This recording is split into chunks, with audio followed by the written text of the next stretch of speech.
Hello tout le monde, j'espère que vous allez bien. On se retrouve pour une nouvelle vidéo et du coup aujourd'hui je vais vous parler de la Chine puisque si vous ne le savez pas, je suis partie à Shanghai à peu près une semaine, 8-9 jours au mois de septembre 2025. Je me suis dit que ça pouvait être cool comme d'habitude de vous faire un peu un retour d'expérience sur la Chine, enfin sur ce pays-là, plus précisément sur Shanghai parce que la Chine c'est tellement grand. Vas-y, d'un endroit à un autre c'est hyper différent très certainement et moi j'ai fait que Shanghai donc j'avoue mon avis ça sera essentiellement sur Shanghai. Si vous ne me connaissez pas, moi c'est Lorraine, j'ai 25 ans. Je fais des vidéos sur YouTube pour documenter ma vie. J'ai l'impression que en 4 ans que je fais des vidéos à peu près, quelque chose comme ça. Et il s'est passé plein de choses. Vous pouvez retrouver sur ma chaîne aussi bien des vidéos de voyage que des vidéos de ma vie, on va dire un peu de tous les jours puisque j'ai vécu 1 an à Bruxelles toute seule et j'ai décidé de tout filmer de ma vie à Bruxelles. Vraiment, il y avait une vidéo qui sortait tous les dimanches. Franchement, je me suis tenue pendant 1 an. Je vais essayer de reprendre ce rythme quand même. Donc là, on se retrouve avec une vidéo où je vais vous parler de la Chine. J'ai sorti d'autres vidéos. J'avais fait mon guide to Bali, donc mon retour d'expérience sur Bali, sur la Malaisie, Singapour, la Thaïlande, le Vietnam. Pourquoi? Parce que j'ai fait un petit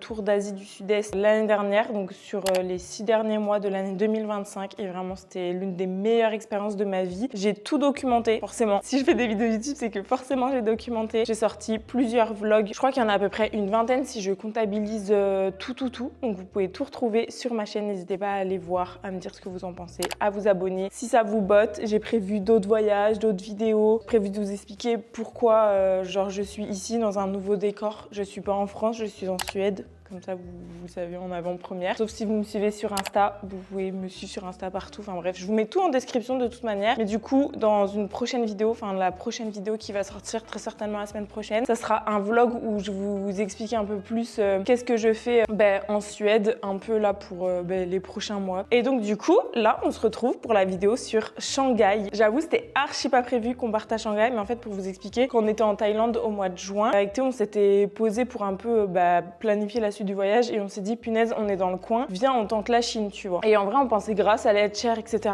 et au final on a trouvé tellement un bon plan qu'on s'est dit go, c'est le moment ou jamais d'y aller parce que je pense que de nous-mêmes on serait pas parti comme ça juste en Chine, vous voyez, c'est parce que on est passé dans le coin qu'on s'est dit on va bifurquer vers la Chine. Bien que ça soit un pays qui nous attirait de plus en plus, ça nous attire moins, enfin ça nous attirait moins que d'autres pays qu'on voulait privilégier. Mais on s'est dit go tenter la Chine. Donc pour vous dire, nous on est parti fin septembre, on est parti de Bali et du coup on est allé à Shanghai. On a pris comme compagnie Xiamen Airlines. On a eu un vol de 6h30 de nuit de Bali, enfin de Denpasar jusque Xiamen. Ensuite on a eu une escale de genre peut-être 2 heures et après on a eu un vol, je sais plus du tout de combien de temps. Si je dis pas de conneries, peut-être 1 heure ou 2 heures jusque Shanghai du coup. Et notre billet d'avion avec du coup chacun un bagage soute de 25 kilos si je dis pas de bêtises, 2 bagages cabine, ça nous a coûté 170 € chacun. Donc en vrai, je trouve pas si cher que ça pour tout le voyage que ça nous a fait. Franchement, la compagnie, le vol et tout s'est très bien passé. J'ai rien à dire globalement sur tous les 6 mois en Asie, sur toutes les compagnies qu'on a pu prendre, etc.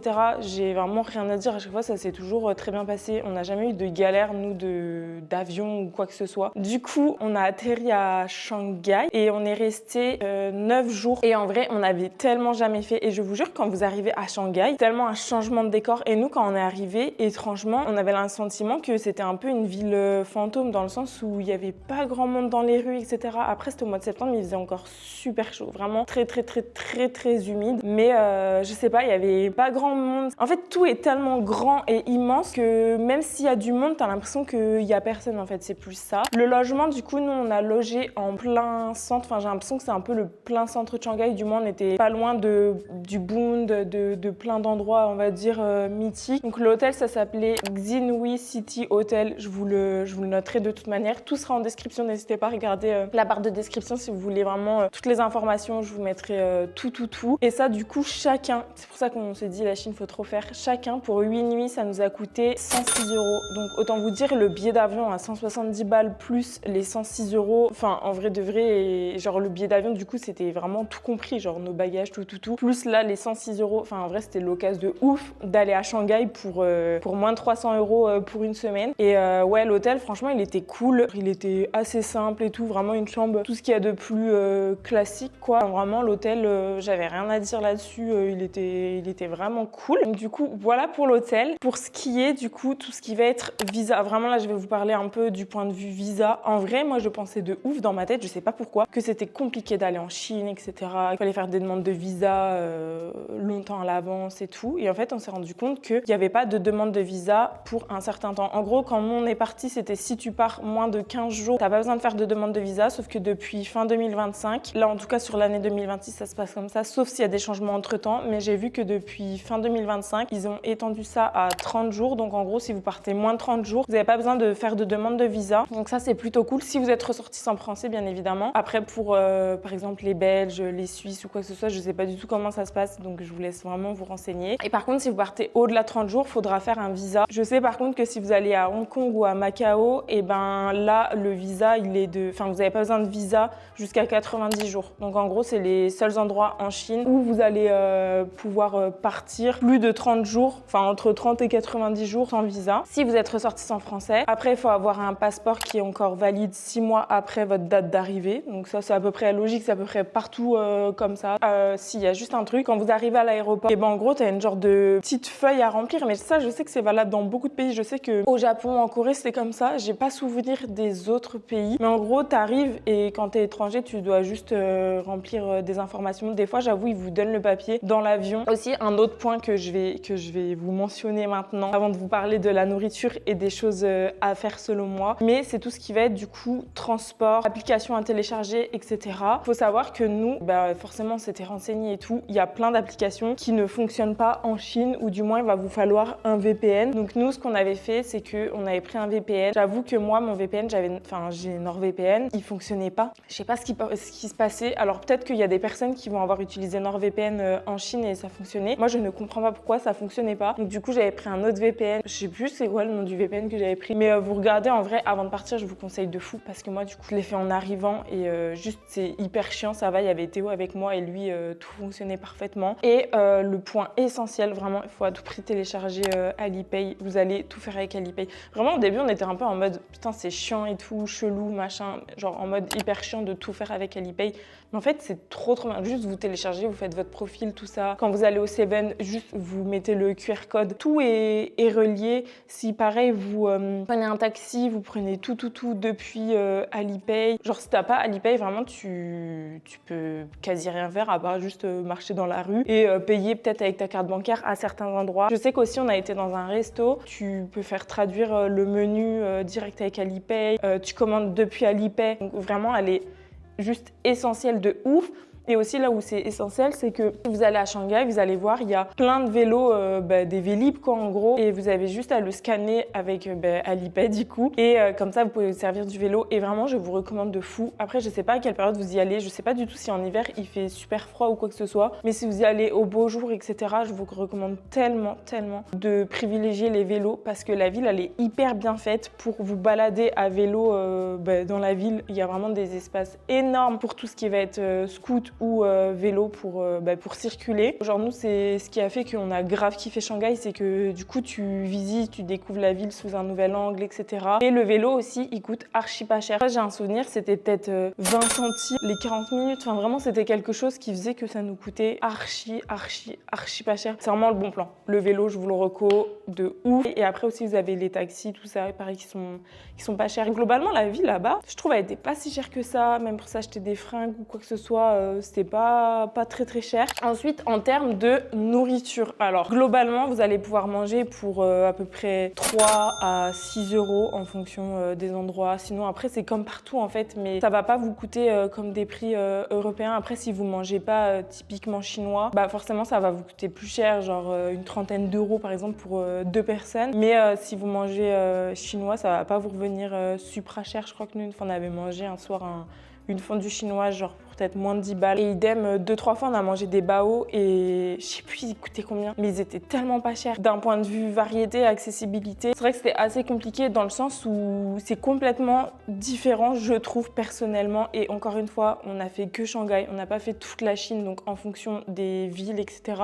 Forcément, c'est différent en fonction de ce que chaque personne mange ou quoi que ce soit, c'est différent aussi. Nous, on mange pas énormément de viande, donc forcément, ça joue. Après, j'avoue, en une semaine, on peut pas donner un point de vue sur un pays ou quoi que ce soit. Et il n'y a pas masse, je trouve, alternative végétale. J'avoue qu'en vrai, on est parti à Bali, après on est parti en Chine, et enfin vraiment, c'est deux salles, deux ambiances d'un point de vue adaptation, quoi. Après, c'est différent dans le sens où Bali, t'as là les étrangers, et la Chine, ce qui est particulièrement troublant, c'est que t'as pas beaucoup d'étrangers. Ce que j'avais dit à Théo, je dis, moi, je pensais de ouf qu'à Shanghai, premier degré, ça allait être un peu comme Paris, dans le sens où tu vois grave des touristes, etc. Et au final, oui, il y a des touristes, c'est pas les touristes que tu croises le plus, vraiment, c'est les Chinois et tout, ils sont grave là, enfin c'est normal, c'est chez eux, j'ai envie de vous dire. Mais dans le sens où tu sais, le pays est tellement grand en fait que même s'il y a beaucoup de touristes, et tu les vois pas. Genre tellement la ville, ouais, elle est quand même big. Les Chinois, ils sont nombreux de fous. Et du coup, en fait, même s'il y a plein de touristes, tu les vois pas ou très peu, ou sinon dans un endroit hyper touristique. Et encore, il y a grave des Chinois, quoi. Donc non, en vrai, ouais, j'avoue que ça, putain, c'était un truc que je voulais dire dans le sens où, pour le coup, ça nous a vraiment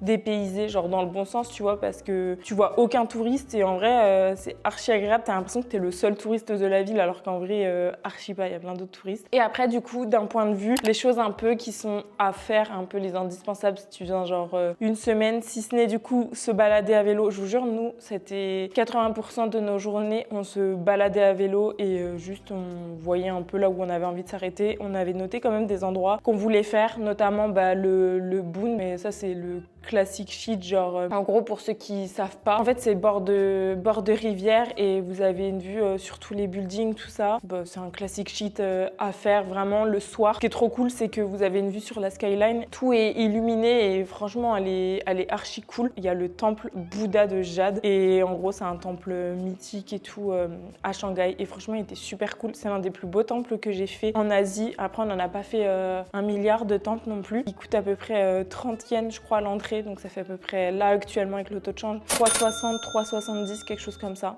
euros.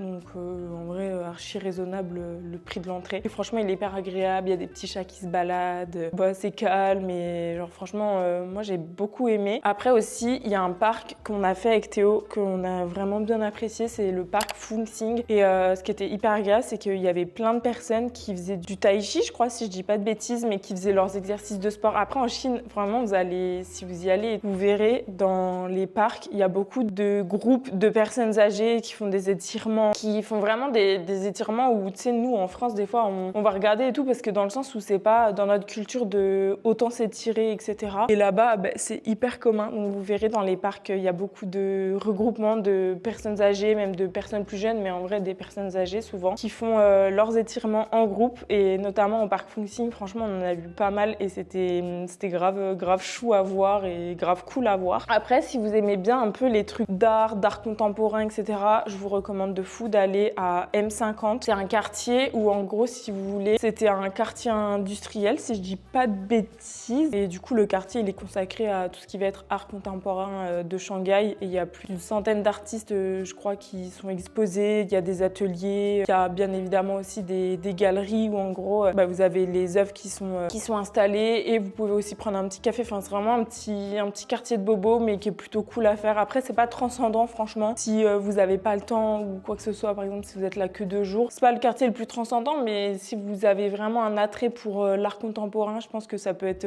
cool d'y aller. Après en vrai en autre activité à faire, vous pouvez aller vous balader dans le vieux Shanghai. En vrai je vous le recommande parce que c'est un peu un indispensable, c'est hyper traditionnel. Il y a pas mal de touristes en vrai pour le coup, touristes étrangers mais aussi des touristes chinois. Et voilà quoi, je crois que je vous ai parlé de tout ce dont je voulais vous parler. Après globalement mon avis sur la Chine, en vrai c'est dur de se faire un avis dans le sens où on est resté qu'une semaine. Je pense que c'est pas la ville que j'ai le plus aimé au monde. Mais en vrai, c'était cool. Genre, avec toi, on a grave des bons souvenirs. C'était assez reposant, sans que ça paraisse, même si on a marché genre 15 km tous les jours et on a fait grave du vélo et tout. Mais globalement, c'est dur de se faire un avis, je trouve, sur une semaine passée, dans le sens où c'est pas comme si t'avais vécu à l'endroit ou quoi que ce soit. Franchement, la ville est cool et la période à laquelle on est allé, il faisait super chaud. En vrai de vrai, il faisait vraiment chaud, mais c'était chouette et pour moins de 300 balles, je vous jure, je regrette tellement pas d'y être allé. Encore une fois, comme je vais vous dire dans chaque vidéo, je peux que vous recommander d'y aller, de vous faire votre propre avis. En attendant, n'hésitez pas à vous abonner, à lâcher un petit like vraiment. Genre si vous êtes encore là, au bout de... Là, actuellement, quand je tourne, ça fait 30 minutes, mais je pense que la vidéo, elle fera genre moins de 20 minutes. Si vous êtes encore là, n'hésitez pas à lâcher votre petit like, à commenter. Genre moi, pour le référencement et tout,